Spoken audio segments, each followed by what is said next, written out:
Joe Burrow, Jared Harper, Cam Newton, Zion Williamson. What do these four names have in common? These four men, along with dozens of others, are a part of some of the most reputable college athletes that we have been able to witness in our lifetime. Their profound talents have made their names infamous across numerous platforms. Even those who have no interest in sports have heard of their accomplishments. Most of these players go on to be successful in professional leagues as well, where they are paid hundreds of thousands of dollars each year to perform at the highest level. There is a timeless argument that is still being discussed to this day, though. Should college athletes be paid to play sports? In this speech, I will discuss why these athletes should not be paid, because it would cause other programs to be cut, turn college athletics into a business, and could potentially harm the students' educations and level of learning. Cody McDavis, a law student and former basketball player with the University of Northern Colorado, states that once colleges start paying their athletes, they will lack the funds to do that while also keeping up with their lower revenue generating programs, such as women's sports and men's sports other than football and basketball. Gene Smith, the athletic director at the Ohio State University, says that if the NCAA raised the pay ceiling and required him to pay his athletes more than their full ride scholarship, there would be no way for him to maintain the same number of sports programs. Rebecca Blank, the chancellor of the University of Wisconsin, claims she would be in the same position. According to Medium.com, when you cut sports programs at a university, you create unhappy athletes who lose the opportunity to play and showcase their skills they've worked their entire lives for, causing a decrease in the number of students who attend that school each year. Not only would athletic programs be cut, but other extracurricular activities could be cut as well.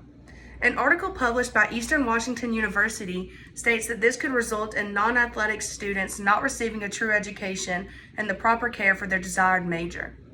The cutting of university programs is only one of the negative facets that comes along with paying college athletes. If you thought college athletics was already a business, paying student athletes could make it 10 times worse. The same report by Eastern Washington University claims that universities would be forced to get rid of scholarships in order to pay for these salaries.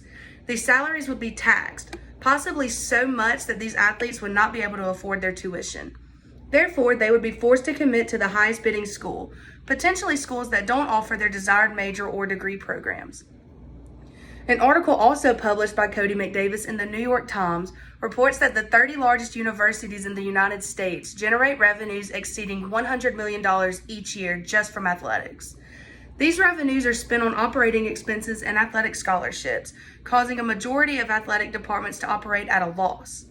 Out of the 350 NCAA Division I programs, only 24 report generating more revenue than expenses. Paying college athletes is out of the question for hundreds of schools, simply because they cannot afford it. Only the top 25 schools nationwide will be able to afford this, resulting in the top talent only going to these schools and leaving the rest of the schools out to dry. Endorsements would also be a part of this business ordeal. Large brands such as Nike and Adidas would sponsor top athletes. These third-party payments would go directly to this handful, leaving the rest to starve. The business of college athletics would be altered forever and not in a positive way. Thirdly, the educations of these athletes would be at a risk if they were being paid to play sports while in school. The Chicago Tribune states that in 2015, a survey was taken that reported that players in the Pac-12 conference spend roughly 50 plus hours each week practicing and playing their sport. These same athletes claim that after this, they are often left too exhausted to study effectively. When you take this fact into account while also thinking about the idea of paying these players whole salaries, it's easy to see that this would take away the incentive of obtaining an education since they're already being paid.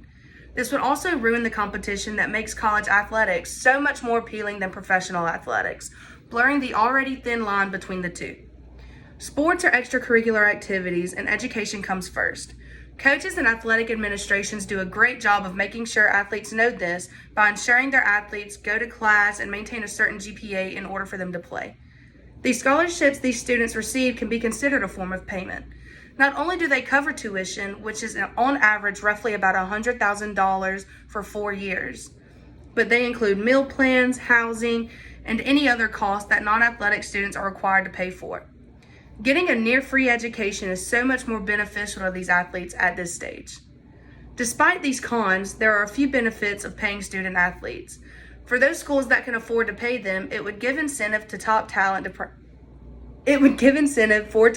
to participate, as well as give them a sense of financial awareness.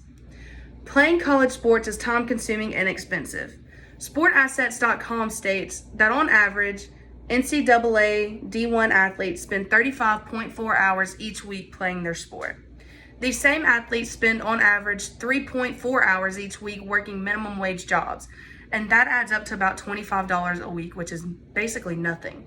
If these athletes were working instead of playing sports, they could earn up to $1,000 more each month, which is really significant to full-time college students. The opportunity cost associated with playing sports is immense, and paying them could potentially fill this void. Student athletes generate tons of revenue for their programs, a reported $1.1 billion in 2017 for the NCAA. When you consider this, it almost makes you wonder why they weren't getting paid in the first place. There's no doubt that college athletes are passionate about what they do. To be successful in athletics, they must devote hours of their time each week to practice and game time. Despite this, paying these players would only cause harm by causing other programs to be cut, turning college athletics into a business, and lowering the quality of education that they receive. While there are obvious benefits to paying them, though, the cons outweigh the pros in this situation. As a friend of mine recently stated, college athletics is already a money-hungry organization. Let's not make it worse. Thank you.